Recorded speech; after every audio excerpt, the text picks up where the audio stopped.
হ্যাঁ guys, good morning everyone. তখন বাজে হলো ভোর 5টা 3। তো পৌঁছে গেলাম বর্ধমান স্টেশন। এখানে তো নামা যাক এখান থেকে লাগেজ নিয়ে।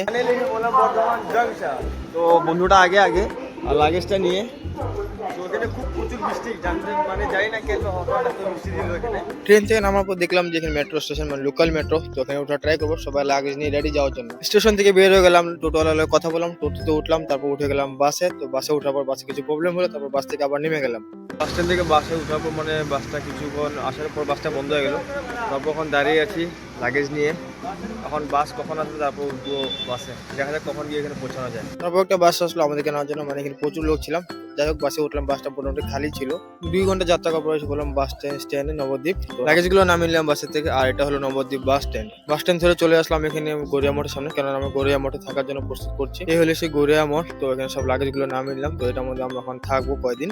আর রুমটা বেশ মোটামুটি ভালোই ছিল, দামও খুব কম। তো আসার পর জানলাম না ফট করে কি হয়ে গেল আমার মনের ভিতর, সবকিছু ধুতি উতি একদম তিলক টিলক লাগিয়ে এলাই। তারপর কেননা এখানে মন্দিরে যাওয়া হবে। তো এখন ধুতি পরে রেডি, তো বের হয়ে যায় ঘোরার জন্য।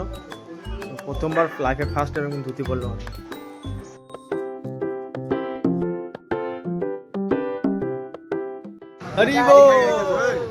সবার প্রথমে গড়িয়া মোড় আসলাম, তারপর ভগবান দর্শন করলাম, কেননা ভগবানকে দর্শন করা খুবই প্রয়োজন। আরেকটা জিনিস নবদ্বীপে হলো মিষ্টি দই, খুব একটা ফেমাস একটা জিনিস খাওয়া। আর এখানে সব ভেজ খাওয়া পাওয়া যায়। তো সকাল সকাল এসে পুরি আর সবজি খেয়ে দিলাম 1 প্লেট, লোকে একটা মলায় চমচম। তারপর বেরিয়ে গেলাম একটা পাশের মন্দির, যেটাকে বলা হয় জল মন্দির। খুবই সুন্দর দেখতে এখানে। আর এখানে হরিণ টরিণ আসলাম এখানে অন্য খাবার খেতে, প্রসাদ খেতে। তো এখানে মানে এত ভিড় মানে খুবই হাজার হাজার লোক এখানে খায়, কেননা এখানে দোল উৎসব হচ্ছে তার কারণে। প্রসাদ খেয়ে এসে বললাম ঘরে একটু রেস্ট করার জন্য, রেস্ট করা খুবই প্রয়োজন, কেননা 9 দিনের যাত্রা খুবই লম্বা। আবার এসে বললাম একটা মন্দিরে, যেটা কি নিমাইয়ের জন্মস্থান। নিম গাছের নিচে নিমাই জন্ম হয়েছিলেন। নবদ্বীপে আসা হলো মানে নিতাই আর গৌর সব। বিকালবেলা চলে আসলাম মিষ্টি খাওয়ার জন্য, কেননা এখানে খুবই ফেমাস, তার কারণে খাওয়াটা তো খুবই প্রয়োজন।